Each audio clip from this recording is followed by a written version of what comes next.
उत्तर प्रदेश के मुख्यमंत्री और उप मुख्यमंत्री दिल्ली में होने वाली बीजेपी के मुख्यमंत्रियों की बैठक में पहुंचे तो चर्चा तेज हो गई कि उनमें से कौन मुख्यमंत्री ही लौटेंगे और कौन उप मुख्यमंत्री लौटेंगे। उत्तर प्रदेश इस समय पूरे देश की राजनीतिक गतिविधियों में सबसे ज्यादा हलचल में है। उत्तर प्रदेश में अब तक ये बात चल रही थी कि क्या उत्तर प्रदेश के मुख्यमंत्री बदले जाएंगे, क्या उत्तर प्रदेश के मुख्यमंत्री योगी आदित्यनाथ, शिवराज सिंह चौहान, येदुरप्पा, विजय रूपाला, मनोहर लाल खट्टर या वसुंधरा राजे सिंधिया या ऐसे और तमाम नामों की फहरिस्त में शामिल एक और मुख्यमंत्री के रूप में हो जाएंगे दर्ज, जिनको बीजेपी के दिल्ली में बैठे ताकतवर लोगों ने हटा दिया। या अब चर्चा यह होने लगी कि क्या उत्तर प्रदेश के मुख्यमंत्री बाकी मुख्यमंत्रियों की तरह नहीं रहे और उन्होंने उन्होंने अपने उप मुख्यमंत्रियों का ही पत्ता साफ कर दिया है। उत्तर प्रदेश में चर्चा तेज हो गई कि क्या मुख्यमंत्री अब वही रहेंगे और उप मुख्यमंत्री बदल दिए जाएंगे, या उप मुख्यमंत्री वही रहेंगे और मुख्यमंत्री बदल दिए जाएंगे। आज की वीडियो में थोड़ी पड़ताल इसकी करेंगे। और बार बार कहा है, भविष्यवाणी करना हमारा काम नहीं है, लेकिन जो हवा बह रही है उसके रुख को पकड़ना और समझना हम इस वीडियो में यही कोशिश करेंगे। स्वागत है आप सबका 4 PM न्यूज नेटवर्क पर। मैं हूं डॉक्टर लक्ष्मण यादव। तो कल दिल्ली में सभी बीजेपी शासित राज्यों के मुख्यमंत्रियों की एक बैठक हुई। प्रधानमंत्री नरेंद्र मोदी, गृह मंत्री अमित शाह, रक्षा मंत्री राजनाथ सिंह, बीजेपी के राष्ट्रीय अध्यक्ष जेपी नड्डा। आजकल जेपी नड्डा जी दो जगह हैं, राज्यसभा में भी हैं और बीजेपी के राष्ट्रीय अध्यक्ष भी हैं। पता नहीं वो चुनाव कब होगा, पार्टी विथ डिफरेंस, लेकिन सभी बड़े टॉप लीडर्स बीजेपी के उस मुख्यमंत्रियों की बैठक में शामिल हुए। देश भर के बीजेपी शासित राज्यों के मुख्यमंत्री, उप मुख्यमंत्री, तमाम लोग इस बैठक में शामिल हुए। उत्तर प्रदेश में पिछले दिनों से लगातार एक चर्चा चल रही है, क्योंकि दिल्ली में बैठे लोग उत्तर प्रदेश के मुख्यमंत्री योगी आदित्यनाथ से नाराज बताए जा रहे हैं, बदलने की कोशिश कर रहे हैं। तमाम तरह की कोशिशों के बीच में उत्तर प्रदेश के मुख्यमंत्री भी अपनी राजनीतिक कला का प्रदर्शन कर रहे हैं। अब तक ये समझ में आ रहा था कि क्या योगी आदित्यनाथ को मुख्यमंत्री पद से हटाकर बीजेपी का दिल्ली में बैठा शीर्ष नेतृत्व मोदी के बाद कौन इसके आंतरिक कलह का एक अध्याय नया जोड़ेगा, और इसके लिए वो बिसात बिछाना शुरू कर चुका था। लेकिन पिछले तमाम दिनों की हलचल के बाद अब रुख ही बदलता दिख रहा है। पिछले दिनों लगातार पूरे प्रदेश में योगी आदित्यनाथ यानी मुख्यमंत्री उत्तर प्रदेश ने कई बैठकें मंडलवार की, जोनवार की। उन बैठकों में जब मुख्यमंत्री कोई बैठक बुलाए, कैबिनेट की बैठक हो, तो कैबिनेट के मंत्रियों का होना निश्चित होता है। कोई अपरिहार्य कारण हो तो बात अलग है, लेकिन उत्तर प्रदेश में सिलसिलेवार ये खबरें आती रहीं कि मुख्यमंत्री योगी आदित्यनाथ अगर लखनऊ में बैठक कर रहे हैं तो दोनों उप मुख्यमंत्री उस बैठक में शामिल नहीं हो रहे हैं। मुख्यमंत्री योगी आदित्यनाथ जब बनारस में बैठक कर रहे हैं तो ओम प्रकाश राजभर, गोरखपुर में या और जगहों पर जहां जहां बैठकें हुई, कभी ओम प्रकाश राजभर उससे नदारद दिखे, कभी संजय निषाद उससे नजारत दिखे। और इनके नदारद होने के पीछे राजनीतिक कारण तलाशने शुरू कर दिए गए। उन नेताओं से जब इस बाबत पूछा गया तो उनका तो ये कहना है कि भाई हमने पहले ही बता दिया था कि हम नहीं रह पाएंगे, और हम नहीं रहे। ये कोई बहुत बड़ी बात नहीं है, एक सामान्य सी बात है। लेकिन ये बात सब लोग समझ रहे थे कि ये उतनी सामान्य बात नहीं है जितनी सामान्य बात कही जा रही है। और योगी आदित्यनाथ बैठक पर बैठक किए जा रहे हैं और वहीं दूसरी तरफ उनके कैबिनेट मंत्री, उप मुख्यमंत्री, वो लोग बैठक से नदारद दिख रहे हैं। चर्चाएं तेज होती गईं और ये चुनाव जो 2024 का हुआ उसके बाद से तेज होती चली गई। क्या उत्तर प्रदेश में योगी आदित्यनाथ ने इस बात की भनक पहले ही लगा ली थी? आपको याद है अरविंद केजरीवाल का वो वाला भाषण? याद है ना, जिसमें अरविंद केजरीवाल जब जेल से बाहर आए थे तो उन्होंने एक भाषण दिया। वो भाषण ये था कि मुख्यमंत्री योगी आदित्यनाथ को खुद बीजेपी वाले लोग हटाना चाह रहे हैं और उन्हें हटाकर वो किसी और को मुख्यमंत्री बनाना चाहते हैं। अखिलेश यादव जो नेता प्रतिपक्ष रहे उस समय उत्तर प्रदेश में और बाद के दिनों में सांसद बनकर के दिल्ली चले गए, वो तो इस पूरे मामले में ऐसे खेल खेले जा रहे हैं जैसे कि हवा ही रुख ही बदलती चली दिख जा रही। कभी अखिलेश यादव का एक बयान वायरल होता है कि दो इंजन है, दोनों आपस में टकरा रहे हैं। डबल इंजन बीजेपी की टर्मिनोलॉजी है ना, पॉलिटिकल टर्मिनोलॉजी। एक इंजन दिल्ली में बैठेगा, एक इंजन लखनऊ में बैठेगा या पटना बैठेगा या भोपाल बैठेगा या जो है रायपुर बैठेगा, तो डबल इंजन से विकास तेज होगा। हालांकि आज तक आंकड़े ये बताते हैं कि डबल इंजन का विकास से कोई लेना देना नहीं है। विकास होगा तो एक इंजन काफी है, नहीं होगा तो 4-4 5-5 इंजन जोड़ दो, ट्रेन खड़ी की खड़ी रह जाएगी। हो सकता है पटरी से फिसल जाए या आपस में टकरा जाए। आजकल ट्रेनें भी बहुत टकरा रही हैं, लेकिन रेल मंत्री यही नहीं कह रहे हैं, शिक्षा मंत्री की तरह गनीमत है कि कोई ट्रेन हादसा नहीं हो रहा। जैसे शिक्षा मंत्री ने कह दिया कोई पेपर ही लीक नहीं हो रहा है। ये देश है, इसमें कभी भी कुछ भी हो सकता है। आप ताकतवर हैं तो आपका नैरेटिव सही। तो बहरहाल ये सब कुछ डबल इंजन का जो शिगुफा छोड़ा गया था कि उत्तर प्रदेश में डबल इंजन होगा तो विकास तेज होगा, उत्तर प्रदेश में दोनों इंजन आपस में टकरा रहे हैं। ये बात चुनावी मुद्दे के रूप में अखिलेश यादव ने भी उठाई और उसके बाद तो मानसून ऑफर से लेकर के विंटर ऑफर तक अखिलेश यादव ने ट्वीट पर ट्वीट, बयान पर बयान, और उन्होंने कई बार यह बात कही कि 100 लाओ सरकार बनाओ। इस तरह से कई चीजें एक साथ काम कर रही थी उत्तर प्रदेश में। अखिलेश यादव अपने पार्टी ऑफिस में एक संविधान मान स्तंभ की स्थापना करते हैं जो पूरे हर जिले में होगा, और 26 जुलाई को जब छत्रपति शाहू जी महाराज ने पूरे देश में एक तरह से पहली जाति जनगणना कराकर उसके आंकड़े सार्वजनिक करके आरक्षण लागू कर दिया 26 जुलाई 1902 में, तो उस दिन को आरक्षण दिवस के रूप में, संविधान मान स्तंभ के रूप में समाजवादी पार्टी ने स्थापित किया। यानी पार्टी ये मैसेज अपने लोगों को देना चाहती है और भारतीय राजनीति में देना चाहती है कि संविधान को बचाने का उसका मामला केवल चुनाव तक नहीं सीमित था, वो उसके बाद भी संविधान को लेकर गंभीर है। उस समय मीडिया के द्वारा पूछे गए सवालों का जवाब देते हुए अखिलेश यादव ने यह बात कही कि बताओ ये वही प्रदेश है जिसमें लोग ये कहते थे कि कई जाति के लोग हैं, मुख्यमंत्री जिस जाति के हैं उसी जाति के अधिकारी हैं, उसी जाति का बोलबाला है। 86 में 56, जिसको मजाक में अखिलेश यादव बार बार कहते हैं, याद है ना आपको? 46 में 56, योगी आदित्यनाथ 46 में 56। तो इस तरह से उस समय जब पत्रकारों ने पूछा तो अखिलेश यादव ने कहा कि देखो आज की तारीख में उत्तर प्रदेश में क्या हो रहा है। उत्तर प्रदेश में मुख्यमंत्री की जाति के लोग टॉप 10 अधिकारी अगर बना लो, सबसे ज्यादा प्रदेश में ताकतवर अधिकारी बना लो, तो क्या उसी जाति के लोग नहीं है? क्या किसी अखबार ने यह हेडिंग चलाई? क्या किसी टेलीविजन चैनल ने एक तरफ अखिलेश यादव और एक तरफ बाकी यादव लोग, कोई भी हो यादव, उसका रिश्ता अखिलेश यादव से जोड़ते थे? तो वो जो जोड़े नहीं, क्योंकि उत्तर प्रदेश में एक ही जाति का बोलबाला है जो मुख्यमंत्री की जाति है। और इसके बाद जब उनसे पूछा गया तो उन्होंने कहा कि भाई उनके घर का झगड़ा है और बीजेपी के आंतरिक कलह में उत्तर प्रदेश की जनता परेशान है, जनता पर कोई ध्यान नहीं दे पा रहा है। मुख्यमंत्री उप मुख्यमंत्रियों को बदलने में लगे, उप मुख्यमंत्री मुख्यमंत्री को बदलने में लगे, दिल्ली वाले सबको बदलने में लगे हैं और उत्तर प्रदेश वाले सरकार बदलने का मन बना रहे हैं। उत्तर प्रदेश की राजनीति में इस समय यह चल रहा है।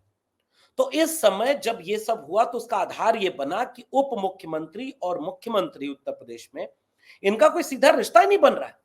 इसके मैं 2-3 वजहें बताऊंगा अंत में आकर के, लेकिन उसके बाद की परिस्थितियां किस दिशा में बदल गई, जरा इसका समझना बहुत जरूरी है। अब तक उत्तर प्रदेश में यह माना जा रहा था कि बीजेपी के दिल्ली में बैठे रणनीतिकार ये चाहते हैं कि ओबीसी और दलित वोट, जिस पर समाजवादी पार्टी ने अच्छा खासा काम किया, प्रभाव पैदा किया, लोगों को अपनी तरफ जोड़ने में कामयाब हुई और 37 सीटें जीत गई, इतिहास में सबसे ज्यादा एक चुनाव में। उस दलित और पिछड़े वोट को गोलबंद करने के लिए उप मुख्यमंत्री केशव प्रसाद मौर्य को आगे करके हम मुख्यमंत्री बदल देंगे, ऐसी खबरें खूब चली।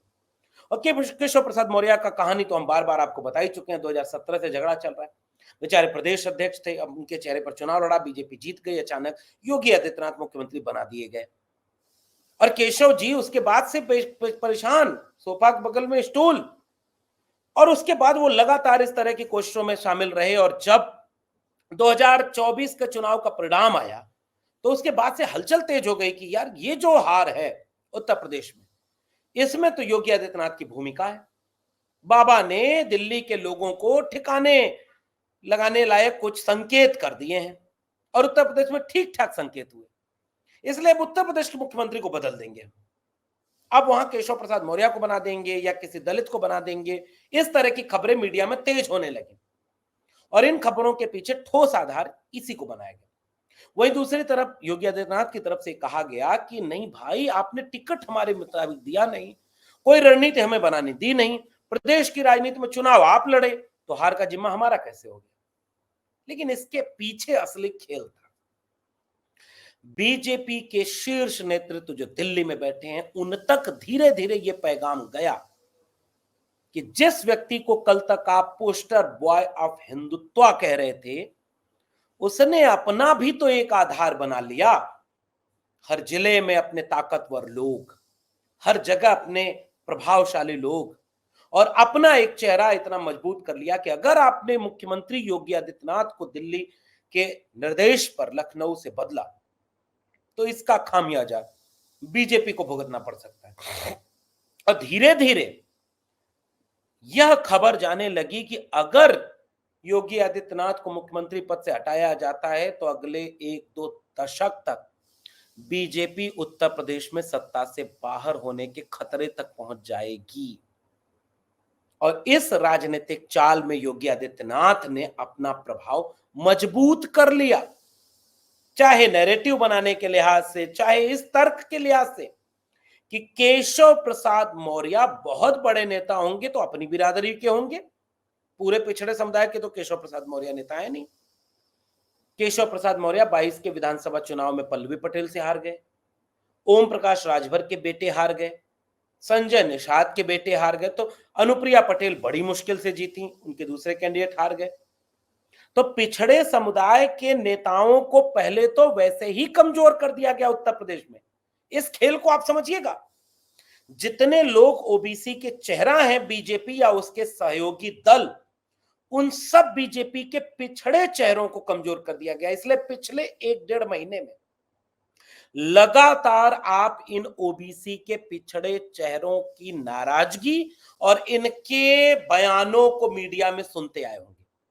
कुछ और लोगों को भी दिल्ली के निर्देश पर लगाया गया काम पर, जो समर तबके से आते थे, चाहे वो बदलापुर के विधायक हों, चाहे वो और कुछ नेता हों, उन्होंने भी यहां तक बयान दे दिया कि भाई यूपी में विधायक और सांसद की, विधायक की तो चल नहीं रही, मंत्री तक का चल नहीं रहा, सुन नहीं रहा कोई। और इस तरह की तमाम खबरें, तमाम बातें दिल्ली से लेकर लखनऊ तक तेज हो गई। तो ओबीसी के जनाधार वाले नेता तो ये लोग बचे नहीं, और अगर जनाधार होगा भी तो केवल ओबीसी तक होगा, केशव प्रसाद मौर्य तमाम लोगों का। योगी आदित्यनाथ तो हिंदू आइडेंटिटी के पोस्टर बॉय हैं, एक लार्जर यूनिटी जो बीजेपी और आरएसएस की पॉलिटिक्स का कोर है, और आप उन्हें बदलने की बात करते हैं साहब। कल तक आप उन्हें प्रचार में घुमाते रहे, तेलंगाना से लेकर के छत्तीसगढ़ तक, गुजरात से लेकर के उत्तराखंड तक प्रचार आपने खूब कराया, पोस्टर बॉय हिंदुत्व के वो बने। तो पोस्टर बॉय इतना जल्दी से पोस्टर से कैसे हट जाता? खेल तो यहां हुआ है। तो दिल्ली में हुई बैठक के बाद चर्चा जो ये हो रही थी कि मुख्यमंत्री बदले जाएंगे उत्तर प्रदेश के, अब राजनीतिक गलियारों में चर्चा ये होने लगी कि दोनों उप मुख्यमंत्री बदले जाएंगे। खेल समझिए, केशव प्रसाद मौर्य, ब्रजेश पाठक, और इन दोनों को बदल के अब कुछ और लोगों को मुख्यमंत्री, उप मुख्यमंत्री बनाया जाएगा। यह दिल्ली की राजनीति में एक भीतर भीतर पेचकस है।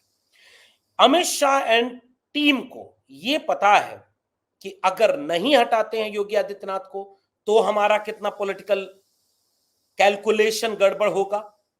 मोदी के बाद कौन, तो फिर उसके बाद के समीकरण, बीजेपी में प्रभाव किसका बढ़ रहा है, 2024 के चुनाव में पूर्ण बहुमत न मिलने का ठीकरा किसके ऊपर फूटेगा। और अगर अभी योगी आदित्यनाथ को नहीं हटाते हैं तो महाराष्ट्र से लेकर के हरियाणा का चुनाव सामने है, 10 उपचुनाव उत्तर प्रदेश के सामने हैं, और अगर इनमें बीजेपी अच्छा नहीं कर पाती है तो क्या बीजेपी इन सारी मुश्किलों में, इन सारी परेशानियों में घिर नहीं जाएगी? क्या बीजेपी इस तरह की राजनीति का शिकार नहीं हो जाएगी? क्या बीजेपी इस ट्रैप में नहीं फंस जाएगी कि अगर वो चुनाव हार रही है तो अपने सबसे बड़े पोस्टर बॉय को सत्ता से कैसे हटा पाएगी? और अगर इन उपचुनावों के बाद हटाने की बात सोचेंगे तो फिर तो असंभव हो जाएगा। इसलिए अभी ट्राई कर लो। इस पूरे कैलकुलेशन को लखनऊ में बैठे बैठे योगी आदित्यनाथ ने ऐसा घुमाया कि अब तो यह चर्चा होने लगी कि स्वतंत्र देव पटेल उप मुख्यमंत्री बनेंगे, कि असीम अरुण बनेंगे, कि कोई पंडित जी बनेंगे। इनके नाम सामने आने लगे और चर्चा ये होने लगी कि ब्रजेश पाठक और केशव प्रसाद मौर्य को ही अब इनके पदों से मुक्त करके, क्योंकि दोनों लगातार मुख्यमंत्री की बैठकों में शामिल नहीं हो रहे थे, लखनऊ में लगातार ये चर्चा तेज हो रही है कि उप मुख्यमंत्री ये दोनों लोग लगातार विधायकों से संपर्क कर रहे हैं। अब दोनों तरफ ताकत का एक तरह से प्रयोग हो रहा है और ताकत के प्रयोग में दोनों तरफ से बिसात बिछाई जा रही है, दोनों तरफ से इसकी कोशिश की जा रही है कि कौन किस पर भारी पड़ेगा। और अभी तक ये लग रहा है कि अब वो उप मुख्यमंत्रियों की ही कुर्सी खतरे में दिखाई दे रही। तो दिल्ली में मुख्यमंत्रियों की बैठक के बाद कोई ठोस सूचना तो अभी तक बाहर नहीं आई है, लेकिन राजनीतिक गलियारों में जो चर्चा तेज हो गई है कि बाबा मुख्यमंत्री शायद कुर्सी बचाने में कामयाब हो गए क्या, या दिल्ली में बैठे वो लोग इस कैलकुलेशन को नहीं कर पाए कि हटाने में नुकसान है या न हटाने में नुकसान है, या ये कैलकुलेशन हो गया था कि हटाने में ही नुकसान है लेकिन हटा ही नहीं पाए। इसका समीकरण किसने बिगाड़ दिया? उत्तर प्रदेश में बैठे बैठे। और उत्तर प्रदेश में अखिलेश यादव की अगर बात माने तो सब, और अखिलेश यादव ने तो बड़ा शानदार एक बात किया कि मानसून ऑफर अभी है, 100 लाओ सरकार बनाओ, फिर विंटर वाला भी आएगा। और अब सारा मैनेजमेंट इस बात पर हो गया कि योगी आदित्यनाथ ने पूरे कांवड़ वाले प्रकरण से हेडलाइन मैनेजमेंट यूं कर दिया, खूब कांवड़ियों पर बात होने लगी, नेम प्लेट लगाना है, पक्ष विपक्ष में हेडलाइन क्या हो गई, नेम प्लेट। कांवड़ वाले गाड़ी तोड़ रहे हैं, कांवड़ की एक से एक वीडियो, सब हेडलाइन बदल गए ना, डिबेट बदल गए ना उत्तर प्रदेश की। और थोड़ा कम पड़ रहा था तो एटीएस अब लग गई, कांवड़ यात्रियों की सुरक्षा करेगी एटीएस। सोचिए, सारी हेडलाइन मैनेजमेंट हो गया। तो कांवड़ वाला पूरा विवाद तो इसी के लिए खड़ा किया गया था, क्योंकि उस विवाद में तो कुछ था नहीं। और ये योगी आदित्यनाथ ने इस सब को साध करके अपना हिंदू मुस्लिम का बाइनरी फिर से इतना मजबूत कर लिया। तो 10 उपचुनाव में अब सामने बीजेपी रिस्क नहीं ले सकती कि 10 उपचुनाव में से हार गए तो क्या होगा। इन सारे समीकरणों ने पूरा उत्तर प्रदेश का खेल बदल कर रख दिया है। और अब यह देखना दिलचस्प है कि मुख्यमंत्री बदले जाते हैं या दोनों उप मुख्यमंत्री। खेल ताकत के इन दो पलड़ों पर भारी पड़ रहा है। आप भी देखते रहिए, हम भी खोजते हैं कि अंतिम निर्णय क्या होता है। फिर मिलेंगे किसी और टिप्पणी के साथ, तब तक के लिए बहुत बहुत धन्यवाद।